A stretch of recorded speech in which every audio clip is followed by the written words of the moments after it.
Hey, what's up guys, welcome back to another Destiny 2 video. With the release of Final Shape came the new Prismatic subclass. Prismatic allows you to combine all the subclasses into one. It also has a new rechargeable ability called Transcendence, and it's got a bunch of cool new fragments as well. Today we're going to be focusing more on Prismatic Warlock, which in my opinion is greatly underrated right now. So I just wanted to go over this subclass briefly and show you guys the build that I've been using. Jumping right in, we're going to check out what we have for abilities. Starting off with the supers, it's got Storm Trance, my personal favorite. Winter's Wrath, Song of Flame. This is the new super, which is also available in Solar. And that also applies to the other new stuff like Aspects, but we'll get to that in a second. And it also comes with Cataclysm Nova Bomb, which is great. And lastly, Needle Storm. Next class abilities, it's got Healing Rift, Empowering Rift, as well as Phoenix Dive. I like to use Rift. I just don't find myself in the air that much with this subclass, since it doesn't have Heat Rises or Icarus Dash. And Rift also helps when securing zones in game modes like Trials or Comp. For jump, I like to use Burst. I'm just not a Blink player, and that's definitely preference. Next up, melees. First one is Penumbral Blast.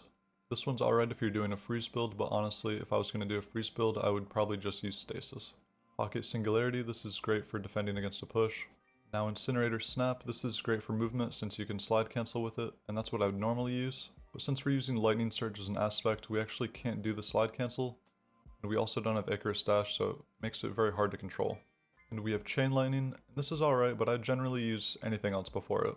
And lastly, Arcane Needle. We're going to use this for the build, mainly because it has 3 uses, allowing us to slide melee up to 3 times in a row, but it's also just great for finishing kills. It reminds me a little bit of the Threaded Spike from Hunter, which I'm desperately trying to replicate at all times. Now for grenades, you've got Vortex, Storm, Cold Snap, and Threadling. In my opinion, these are all kind of mid without help from certain aspects, other than Cold Snaps if you're making a freeze build. And I've just found Healing Grenade to help me win more gunfights than these other ones. Now the aspects. First one is Hellion, and this is a new aspect for Solar as well, and it's very similar to Arc Soul. Next, Bleak Watcher.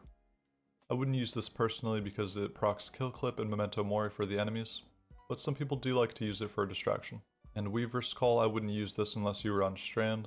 And now for the ones I like to use, Lightning Surge. This allows you to do a ranged arc melee when you melee while sliding. And like I said before, if you use Arcane Needle, you get up to 3 of these. I like to use these for movement as well as to secure kills when people are weak. And lastly for aspects, Feed the Void. Defeating a target with any ability grants Devour, and this includes the slide melee of course. Now for the fragments, and there are a lot of them, so I'm just going to go over the ones that I use, starting with the Facet of Blessing.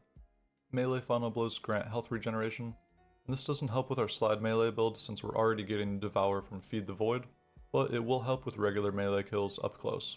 Next, Facet of Solitude, landing rapid headshots emits a Severing Blast, and the Thorn actually triggers this, so I like to combo that and use them together. After that, Facet of Grace, kinetic final blows grant bonus Transcendence energy.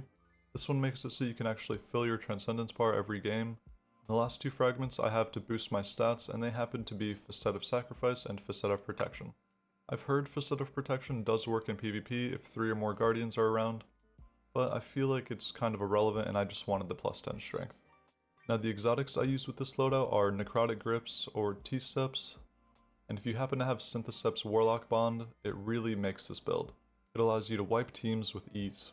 Now I want to sort of show you guys how I use this build, starting with the melee. The Arcane Needle does about 80 damage, and I like to use this to finish kills, like if I run out of ammo or something. And like I said earlier, I like using these because it gives you 3 melee charges without having to use Claws of Ahamkar or anything like that. And it always allows me to have a slide melee ready, so if I need to use it to escape, I can. Now the slide melee can be used for movement or for an attack, and since we don't have Icarus Dash, this is a must for me. And especially with everyone using smokes on Hunter, this helps me escape before getting absolutely dumpstered. And like I said previously, the only reason I'm using Thorn is to combo with the Facet of Solitude. And this makes it so my headshot kills create Strand Orbs. I don't do anything crazy with these, I just use them for a bit of extra damage. This build is all about the slide melee, so you'll just have to get used to the timing and figure out what a good distance is to use it. And you also kind of got to focus on not using the melee too much, and just only using them when you need to. Sometimes when I use this build I get a bit of a Titan brain, and I just want to arc slide every group of enemies that I see. Now for the super. Storm Trance is easily my favorite, and that's because it pairs really well with the slide. I pretty much never pop my super unless I have the slide ready because it helps me get deep without dying and losing too much health. That's pretty much it for this one guys. I hope you guys enjoyed the build as much as I do. Like I said in the last video, I've been super busy with work, and I'm just about to go back to school, But I'm just trying to keep content coming out for you guys consistently, so please like and comment if you enjoyed. It really does help me out. Thanks for watching, I'll see you guys next time.